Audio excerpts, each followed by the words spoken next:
안녕하십니까, 김철입니다. 행정학도를 위한 공공경제론 제10강의 두 번째 동영상 강의를 올려드리도록 하겠습니다.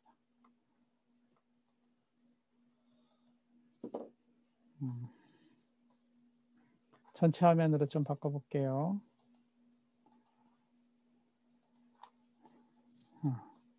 지난 시간에 우리는 정치 이념까지 공부를 했는데요.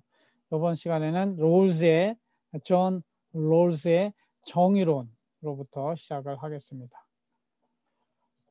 존 롤스가 이야기하는 정의론, 정의라고 하는 건 정의란 무엇인가, 무엇이 올바름인가에 대한 것이죠. 이런 논쟁들은 여러분들이 이제 마이클 샌델의 정의란 무엇인가라는 책을 보시면 상당히 유익하고 도움도 되는데, 제가 볼 때는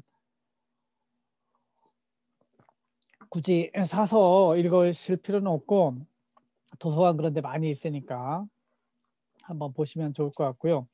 그 마이클 샌델의 정의란 무엇인가에 앞서서 전 세계를 휩쓴 정의론이 뭐냐면 존 롤스의 정의론이라고 했습니다. 존 롤스는 어떤 이야기를 하냐면 이 사회에 사회보장제도를 왜 만들어야 되느냐. 우리는 4대 보험이라는 게 있습니다. 앞으로 배우겠지만 국민연금보험, 건강보험, 실업보험, 산재보험 이렇게 4대 보험이 있는데, 그런 소셜 세이프티 넷에 해당하는 사회의 보험을 왜 만들어야 되는가, 사회 안전장치를 왜 만들어야 되는 거에 대한 그 배경적 이론을 만든 사람이 존 롤스라고 하고 있습니다. 그러니까 이 사람은 어떤 이야기를 하고 있느냐면, 우리 사회에 왜 사회보장제도를 갖춰야 되는가에 대한 질문을 어디로부터 시작을 하냐면 무지의 장막이라고 하는 것으로부터 시작을 합니다. 무지라고 하는 것은 미래가 어떻게 될지 누구도 알 수 없습니다. 즉 누가 잘 살게 될지, 누가 더 건강할지, 누가 더 오래 살지 아무도 몰라요. 그런 상황에서 우리가 인생 게임을 시작한다고 했을 때 우리는 성공할 확률도 있지만 실패할 확률도 굉장히 높습니다. 그런 상황 속에서 우리는 나중에 나눠먹기, 게임이 끝나고 나눠먹기 할 때 능력주의로 갈 것이냐 아니면 약간은 평등주의로 갈 것이냐 고민을 하게 됩니다. 그래서 많은 사람들이 미래에 어떻게 될지 모르는 불확실한 상황 속에서는 어떤 선택을 선호하느냐, 내가 게임에서 져도 기본 먹고 살 거는 보장해주는 그런 룰, 즉 게임의 룰을 원한다는 거죠. 그래서 이 존 롤스라고 하는 거는, 롤스라는 사람은 우리 사회가 누구도 실패할 수 있기 때문에 실패한 자들을 위해서도 기본적으로 먹고 살 거리를 제공하는 그런 기본 평등적 분배를 좀 하는 가운데 나머지 거는 능력껏 벌어서 좀 평등이 아닌 자유와 능력을 중심으로 분배하는 사회를 만들자. 그래서 2단계 분배 구조라고 할 수 있습니다. 그래서 실패하든 가난하든 하여튼 내가 장애인이 되든 기본적으로 먹고 살 거를 제공하는 1단계 평등주의 사회를 만들고, 그 위에 능력과 자유의 사회를 만드는 것을 정의론의 핵심으로 삼고 있습니다. 그래서 내용을 한번 훑어보면 무지의 장막, Veil of Ignorance라고 하는데, 아무것도 모르는 무지의 상막 상황 속에서 인간들은 어떠한 계약, 사회계약, 게임의 규칙을 만들 것인가 하는 것이죠. 이런 상황 속에서 인간은 두 가지 원칙에 동의할 것인데, 첫 번째는 그래도 자유가 행복에 가장 중요하니까 자유를 극대화하는 쪽으로 하는 원칙. 그러나 두 번째 원칙이 중요한데, 언제 불평등이 정당화되는가? 이야기는 뭐냐면 모든 사람의 처지를 더 낮게 해줄 대안이 없다면 평등한 분배가 바람직하다 하는 것이에요. 이게 소셜 세이프티넷, 즉 사회 안전장치, 세이프티넷, 사회 안전망이라고 할 수가 있습니다. 그래서 이 두 가지 원칙을 통합하면 이거를 맥시민 프린시플, 어떤 결정을 할 때 우리 중에 가장 약한 자에게 먼저 기본을 깔아주고 모든 사람이 기본적으로 먹고 살 것이 해결된 다음에 그 위에는 자유롭게 선택하도록 하자. 그래서 최소 극대화 원칙이 포함하고 있는 개념은 가난한 자, 사회적 약자에 대한 분배를 정당화하는 것입니다. 그래서 사회 안전망으로서 사회보험, 사회복지 정책을 구축하자. 이게 1960년대, 70년대에 이 사람의 주장을 바탕으로 해가지고 전 세계 모든 국가들이 사회복지 정책을 늘려갑니다. 우리나라는 DJ 정부 2000년에 들어와서 비로소 이 정책을 시작하게 됩니다. 그 전에는 빈부의 격차가 우리는 더 심했어요. 더 심했었는데 이런 사회 안전망을 구축하기 위한 정책의 이론적 배경이 된 것이 존 롤스의 정의론이라고 할 수 있습니다. 영어로 된 걸 좀 살펴보면 Theory of Justice, the basis of a society is a set of tacit agreement. 이건 tacit, 보이지 않는 암묵적인 계약이 있는데 이게 social contract이라고 하죠. The agreed upon principles must not be dependent on one's place in society. 그래서 모든 이 존 롤스라고 하는 사람은 존 롤스 believed that rational, self-interested people with lawfully similar need would choose the following two principles to guide their moral interactions. 그러니까 제가 이야기한 그 자유의 원칙과 평등의 원칙, 불평등의 정당한 원칙을 선택할 것이다 이렇게 보는 것이죠. 이거에 대한 비판하는 사람은 대표적인 사람이 노직이라는 사람입니다. 노직이라는 사람은 Anarchy, State and Utopia라고 해요. 존 롤스의 정의론을 비판하고 있는데 어떤 부분을 비판하고 있냐? 야, 왜 우리가 왜 무지의 장막을 있는 것처럼 있지도 않은데 상상하고 하느냐? 그리고 이거는 너무 평등을 중요시하는 자유를 막는 정책이다. 이렇게 해서 정부가 사회복지 정책을 위해서 계속해서 자신의 권한과 그 개입을 늘려가는 것이 아니라 최소 정부가 맞다. 즉 노직은 자유주의자, 극단적인 자유주의자의 입장에서 롤스의 정의론을 비판하고 있다. 그래서 노직이란 사람 좀 이해하시고요. 그 다음 주제로 넘어가서 소득 불평등은 어떻게 측정하는가? 우리 사회는 지금 코로나 이후에 K자형 소득 불평등 분배 구조로 가고 있다고 이야기를 합니다. 부자들은 더 부자가 되고 가난한 사람들은 가난한 사람이 되는 것이죠. 또 옥자는 2080의 세대라고 합니다. 무슨 얘기냐면 사회 전체에 100만 원이 있으면 100만 원의 80%를 누가 가져가요? 상위 20%가 가져가고 나머지 80%의 사람들이 20%의 재산을 가지고 서로 노나먹기 하는 이런 사회가 자본주의 사회다 이렇게 이야기를 하고 있는데 이 자본주의 사회는 필연적으로 소득 불평등을 초래합니다. 그럼 이 소득 불평등이 얼마나 심한가를 어떻게 측정할 수 있겠느냐에 대한 다양한 방법들이 학자들에 의해서 연구돼 왔습니다. 기본적으로 소득 불평등, income inequality라고 하는 것은 이 저소득층하고 고소득층 사이에 얼마나 차이가 있느냐 이거를 소득 불평등이라고 하고 이것을 측정하는 방법에는 로렌츠 곡선 또는 지니 계수 이런 것들이 있다고 하는 이야기를 사회복지학 사전에서 이야기를 하고 있습니다. 그래서 로렌츠 곡선이라고 하는 것은 로렌츠라는 사람이 만들었다고 그래서 로렌츠 곡선이라고 불러요. 미국의 통계학자 M. 로렌츠가 창안한 소득 분포의 불평등도를 측정하는 방법. 여기서 모든 측정 방법은 뭐냐면 소득의 불평등도를 측정하는 평등한 정도가 아니고 불평등도를 측정하는 것이기 때문에 그 숫자가 커지면 커질수록 불평등한 사회라는 것을 나타내고 있습니다. 그래서 이걸 그림으로 살펴보면 이것이 로렌츠 곡선이에요.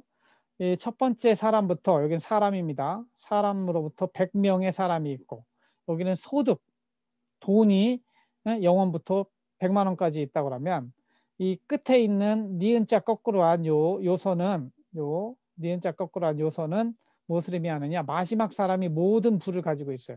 가장 불평등한 상태를 의미하죠. 그 다음에 요 대각선 있잖아요. 대각선은 이것이 n분의 2를 의미합니다. 가장 평등한 선을 의미해요. 완전 균등선을 대각선으로 보고 이 끝에 니은자 엎어놓은 거 이거를 가장 불평등한 선이라고 본다면 실제 사회의 소의 부의 분배는 이 사이에서 점선처럼 이렇게 되어 있어요. 그래서 이 점선이 이 대각선으로 붙으면 붙을수록 균등한 사회가 되는 것이고, 이 점선이 이쪽 이 꼭지점으로 내려갈수록 불평등한 사회가 되는 것이죠. 그래서 이 로렌츠 곡선은 그림으로 일단 직관적으로 소득 불평등도는 요거다. 노란색으로 나오는 이 불평등 면적이 커질수록 이렇게 제일 커지면 이때가 가장 불균등한 사회다. 그리고 대각선으로 갈수록 균등한 사회다. 이런 걸 그림으로 보여준 것이 되겠고요. 그 다음에 지니 계수라고 하는 거는 이것을 숫자로 바꿔주는 거예요. 여러분들 그 수학 시간에 적분하는 거 배웠겠지만 0부터 요 그래프를 가지고 적분하면 요 면적이 나오죠.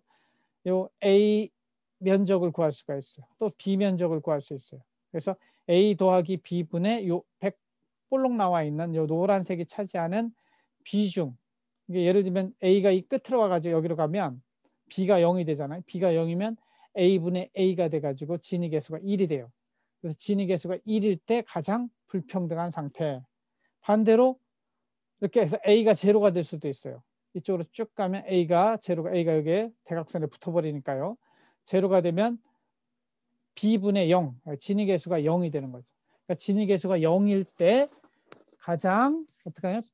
평등한 사회가 되고, 진위 계수가 1이면 가장 불평등한 사회, 이렇게 되는 것이죠. 그래서 모든 그 불평등도를 측정하는 계수이기 때문에 커지면 커질수록 불평등이 커진다. 이렇게 여러분들이 이해하시면 될 것입니다. 우리나라의 진위 계수는 저걸로 따지면 0과 1 사이에 있는데 우리는 한 2점대 후반에서 3점대 이렇게 커진다는 얘기가 이때 더 불평등하다는 얘기예요. 좀 나아지고 있지만 지금도 코로나 때문에 더 불평등도가 커졌다고 볼 수 있겠습니다. 이거는 소득의 불평등만 나타내는 건데, 사실은 코로나 이후에 굉장히 심각한 거는 교육의 불평등이라는 문제도 굉장히 큽니다. 그래서 전 세계적으로 보면은 가장 그 진위계수 측면에서 불평등한 나라들은 칠레, 멕시코, 미국, 터키 이런 나라들이고요. 우리나라는 한 중간 정도에 와 있고, 굉장히 균등한 나라들은 저 북부 유럽에 해당 아이슬란드, 노르웨이, 덴마크, 핀란드 이런 나라들이 좀 균등한 사회다. 이렇게 보시면 되겠습니다. 그 다음에 소득 분배 비율이라고 하는 거는 100명이 있으면 상위 10%, 하위 10% 이렇게 구분하는 거죠. 5분위 배수는 5단계로 나누는 것이고 10분위 배수는 10단계로 나누는 거예요. 그래서 이 상위 계층을 하위 계층으로 나뉘면 몇 배 정도 잘 사는가 이렇게 알 수 있어요. 여기는 상위 10%가 하위 10% 비교하는 것이죠. 이렇게 해서 그 배수가 커지면 커질수록 불평등한 사회라고 하는 것을 나타내 주는 것을 소득분위 배율이라고 표현을 해요. 그 다음에 조금 어려울 수는 있는데 애킨슨이라는 사람이 아까 진위계수하고 비슷한 개념을 숫자로 만드는 것을 개념으로 만들어냈는데, 여기서 중요한 개념은 균등분배 대등소득이라고 하는 개념을 만들어내요. 그래가지고 우리 사회의 사람들이 얼마나 현재 우리가 불평등한 사회인가를 측정할 때, 마음으로 표현할 때 불평등한 사회일수록 조금이라도 나눠 가지면 좋겠다 이렇게 이야기를 해요. 평등한 사회일수록 n분의 1이 좋은 거지 이렇게 이야기를 해요. 잘 이해해 보세요. 그러니까 너무너무 불평등한 사회일수록 사람들은 빵 한 조각이라도 나눠 먹으면 좋겠다. 그래서 나눠 먹는 양, 골고루 나눠 먹는 양이 적어도 조금이라도 했으면 좋겠다 이렇게 표현할수록 그 사회는 불균등한 사회, 불평등한 사회예요. 반면에 우리는 똑같이 나눠 가져야지 이렇게 생각하는 사람들은 좀 더 균등한 사회에 있다고 생각을 하는 것이죠. 그래서 사람들에게 설문조사를 해요. 그래서 YDE라고 하는 거 있잖아요. 이게 뭐냐면 Equally Distributed Equivalent Income이라고 하는 거예요. 그러니까 균등 분배 대등 소득이라고 하는데, 이것이 크면 클수록 평등한 사회, 이것이 작으면 작을수록 불균등한 사회를 나타낸다는 것이죠. 그래서 애킨슨 지수라고 하는 걸 만들어내는데, 이것이 만약에 전체 평균보다 n분의 1이죠. 평균보다 이것이 평균하고 똑같으면 요거는 제로가 됩니다. 그래서 굉장히 균등한 사회고, 근데 요것이 조금 빵 한 조각, 거의 이제 조금이라도 나눠 가졌으면 좋겠다 이렇게 생각해서 이 숫자가 1이 돼버리면 진위계수가 1인 것처럼 똑같아요. 진위계수하고 똑같이 0과 1 사이인데 이 애킨슨 지수가 0일 때 상대적으로 불평등이 낮은 균등한 사회고 애킨슨 지수가 1이 되면 불평등한 사회를 나타내는 지수를 애킨슨이 만들어냈다고 그래서 애킨슨 지수. 여러분들 중에 이것을 잘 이해가 안 되면 굳이 이거 시험에 안 나오면 여러분들 거기까지 깊이 갈 필요는 없지만 아무튼 그래서 여러분들이 네이버나 구글을 찾아보면서 좀 더 이해를 하실 수 있으면 좋고 굳이 뭐 못하시면 천천히 이해를 하시고 저 줌 수업 시간에 좀 더 설명을 해드리도록 하겠습니다. 그 다음에 소득 불평등의 원인과 해결 방안입니다. 그러면 소득 불평등이 어디로부터 올까? 사람마다 생각이 다 다르겠죠. 요즘은 자식들의 입장에서 가장 꿈이 건물주의 아들이잖아요. 우리 아버지가 건물 하나 한 100억짜리 건물 있으면 나는 평생 그 임대료만으로 살 수 있습니다. 이런 생각하는 사람들도 있고 어떤 사람들은 엄마 아빠가 머리가 좋으면 머리로부터 불평등이 온다고 생각하는 사람도 있고 어떤 사람들은 본인의 노력으로부터 불평등이 온다고 생각할 수도 있어요. 또 사람들의 생각이 다 다르죠. 그래서 이 사회의 소득 불평등의 원인을 따져볼 때 많은 사람들은 타고난 능력, 유전적 능력, 지능, 요즘 외모도 굉장히 큰 자산입니다. 외모, 또 기타 능력으로 볼 수도 있고요. 두 번째로는 부모의 자산, 살아서 자식한테 주는 거는 증여라고 합니다. 살아서. 죽어서 주는 거는 상속이라고 하는데 아까 이 건물주, 그래서 은수저, 금수저, 흑수저 뭐 이런 이야기도 다 그런 부모의 유산을 이야기하는 것이겠죠. 그 다음에 어떤 사람들은 사회적 게임에 따라, 게임의 규칙에 따라 달라진다고 하는 사람들도 있어요. 자본주의의 원칙, 사회주의의 원칙이 다르죠. 제가 늘 게임 중에 농구를 싫어한다고 그랬잖아요. 농구 때가 제가 162밖에 안 되는데 키가 농구 때가 너무 높아요. 덩크슛을 할 수가 없어요. 그 게임의 규칙을 어떻게 정해놓느냐에 따라서 이미 결과도 달라질 수 있는 것이죠. 그래서 우리 사회의 게임의 규칙이 너무 남성 중심적으로 돼 있다. 이게 페미니스트들의 주장이죠. 남성, 그러니까 여자들은 유리천장이라고 하는, 여자들은 아무리 해도 올라갈 수가 없는 세상, 그런 보이지 않는 게임의 규칙이 있다면 거기서부터 일단 끝난 거죠. 게임이. 그래서 게임의 규칙을 강조하는 사람도 있고 어떤 사람은 럭, 운수를 중요시하는 사람들. 나는 로또 샀는데 됐어. 그 사람이 일확천금으로, 그렇죠? 그렇게 되는 경우도 있겠죠. 요즘 그 젊은이들이 로또보다도 못한 비트코인에 가는 거. 비트코인은 괜찮은 거예요. 그러나 우리나라의 그 암호화폐가 우리나라에만 거의 몇백 개가 된대요. 하여튼 그런 거 다 이제 재수를 믿고 하는 것이죠. 이런 것들은 옳지는 않지만 하여튼 그것 때문에 불평등이 시작된다 이렇게 주장하는 사람도 있습니다. 근데 이 모든 것의 가장 근본적인 원인은 뭐냐면 사유재산제도라는 것에 있어요. 모든 것에 대한 소유권을 부여하기 때문에 사유재산을 허용하는 한 불평등은 있을 수밖에 없는 것이죠. 그러면 어떤 과정을 거쳐서 소득 불평등이 발생하는가? 교육 또는 증여, 상속, 또 자본의 축적 과정 이런 것들이 있죠. 그러면 이렇게 발생한 소득 불평등은 시장 실패인가? 따져보죠. 이제 거시적인 측면에서 이것을 시장 실패로 보기 때문에 국가가 개입해서 이것을 치유하기 위한 활동을 하는 것이죠.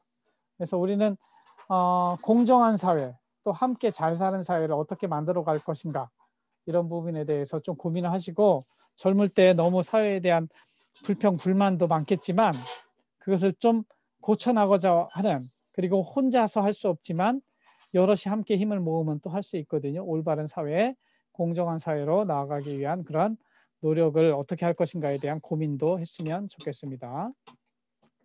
그래서 이 소득 불평등을 해결하기 위한 방안으로는 다양한 방법들이 있겠지만 저는 가장 바람직한 것은 공동체, 두 번째는 공동체를 통한 자발적 소득 재분배라고 이렇게 생각을 하는데 실제 우리나라는 3번에 해당하는 정부를 통한 강제적 소득 재분배, 즉 누진세 제도와 사회복지 제도를 통해서 소득 불평등 문제를 해결해 가려고 하고 있습니다.